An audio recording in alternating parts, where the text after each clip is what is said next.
Deoband, a sleepy little town in the north of India, is modest about its position in the growth of religion, history, and scholarship.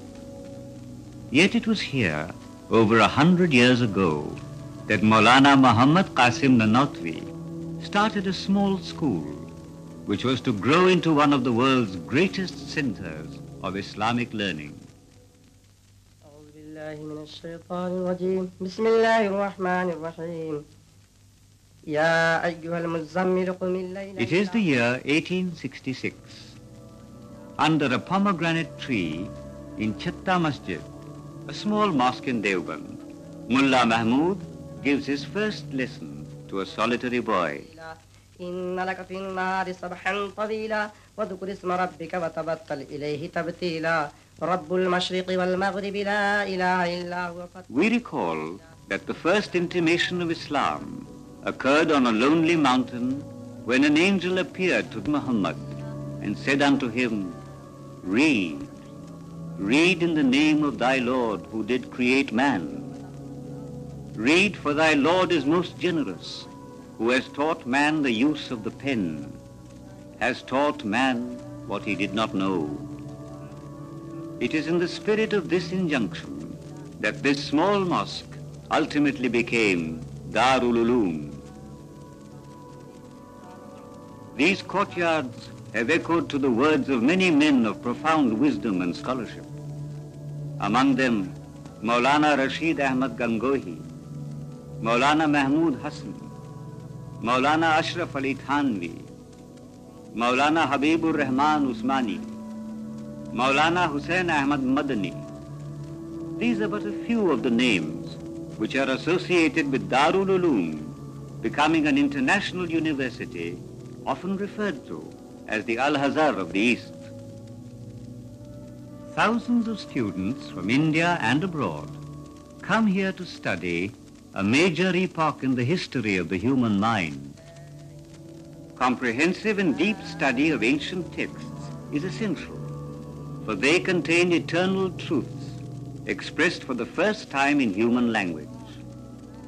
The university today has 33 departments concerned with every aspect of Islam, from the artistry of calligraphy to jurisprudence, from morality to the sociology of a dynamic and living religion which believes in the brotherhood of man.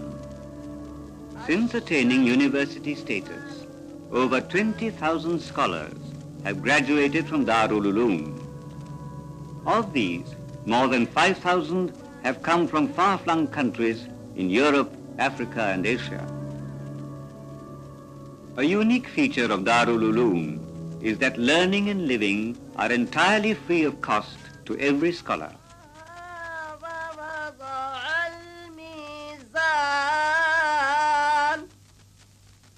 The library offers more than 100,000 books and manuscripts, relating even to the most remote aspects of Islam, some of them rare and beyond price.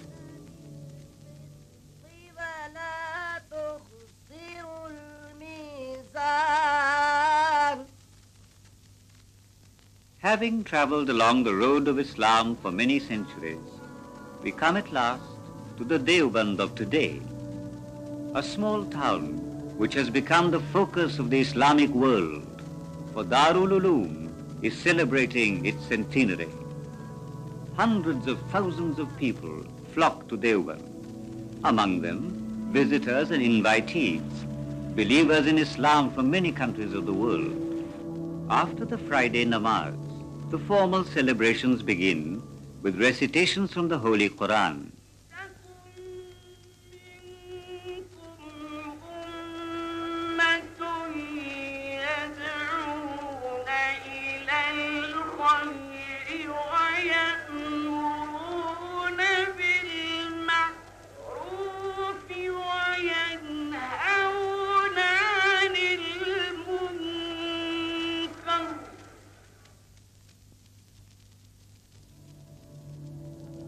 In his welcome address, the rector of the university, Qari محمدطیب, reiterates the dedication of Darul-Ulum to the highest standards of scholarship.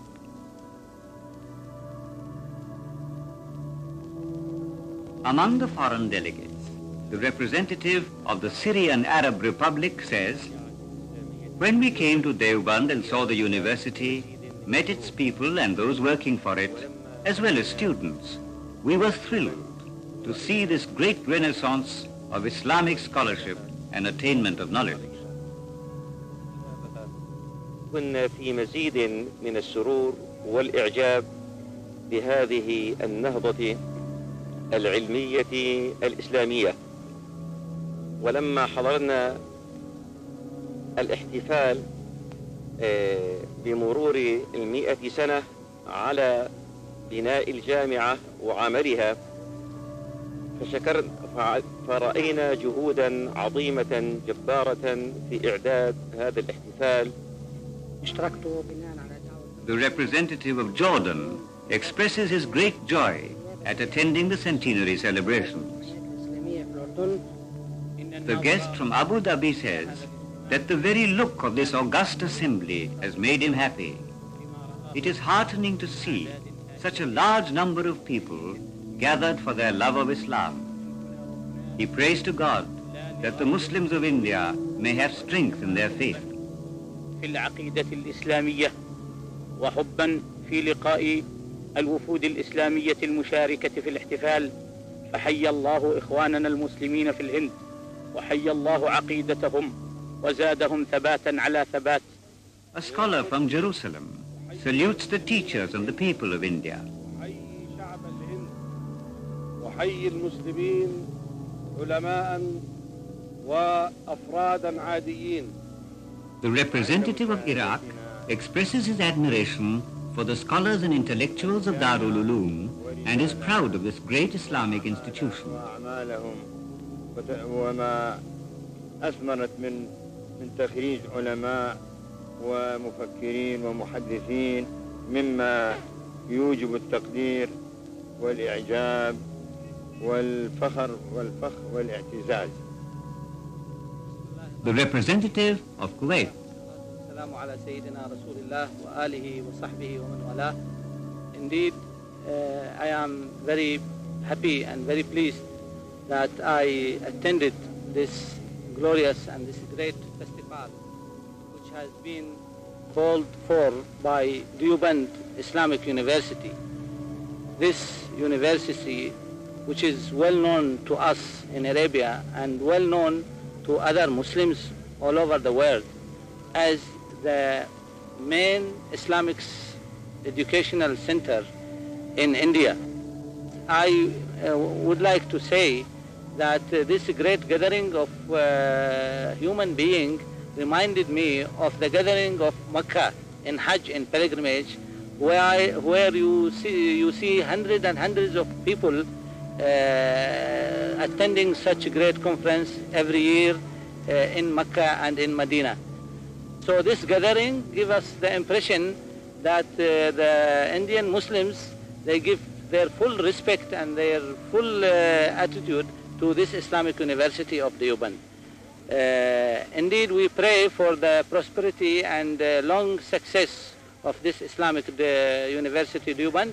And in the meantime, we are, in the name of myself and in the name of my colleagues from Arabia and other countries, we are thankful to the government of India because the presence of Mrs. Indira Gandhi gave us the impression that she is giving the government respect and care for the Indian Muslims here. Appreciating this significant occasion, Prime Minister Indira Gandhi welcomes everyone from India and abroad. She is happy that so many religious scholars and representatives of different countries are participating in the celebrations. She congratulates the organizers for the excellent arrangements made for such a huge gathering in such a small town. The very presence of so many eminent foreign personages is proof of the important place that Darul'ulum enjoys in the world of Islamic scholarship. This is a matter of pride for all the people of India. The scholars of Darul'ulum fought equally with other nationalists in the struggle for freedom under the leadership of Mahatma Gandhi. The scholars of this great institution infused a new spirit in our national life. And even more, they have made their mark in the entire Islamic world. Quoting the poet محمدطیب, who said that religion does not teach intolerance, she is proud of the fact that all religions are treated equally in India. She says most earnestly and with great emphasis that the minorities of India will continue to receive protection to life, property and employment. کا لوہا منوا لیا. ہمیں اس بات کا بھی فخر ہے کہ ہمارے ملک میں تمام مذہبوں کی برابری. Mrs. Gandhi pays homage to all the great personalities who have contributed to the richness of the many-faceted culture of India.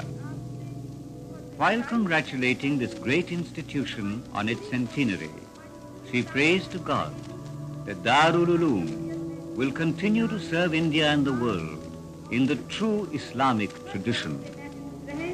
اور برابر کی زندگی وہ اس ملک میں بتا سکیں.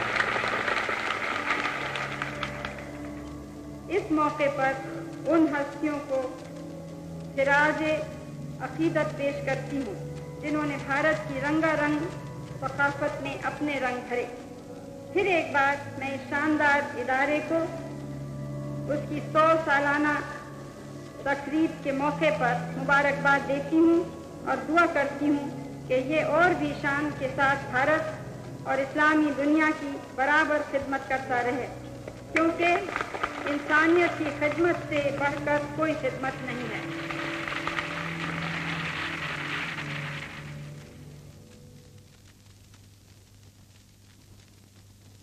ربنا آتنا في الدنيا حسنة وفي الآخرة حسنة وقنا. It is said in the Holy Quran, God is the light of the heavens and the earth.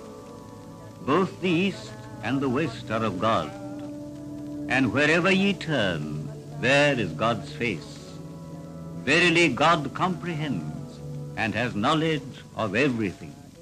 أولياء الله لا خوف عليهم ولا هم يحزنون الذين آمنوا وكانوا يتقون. سبحان ربك رب العزة عما يصفون وسلام على المرسلين والحمد لله رب العالمين برحمتك يا أرحم الراحمين.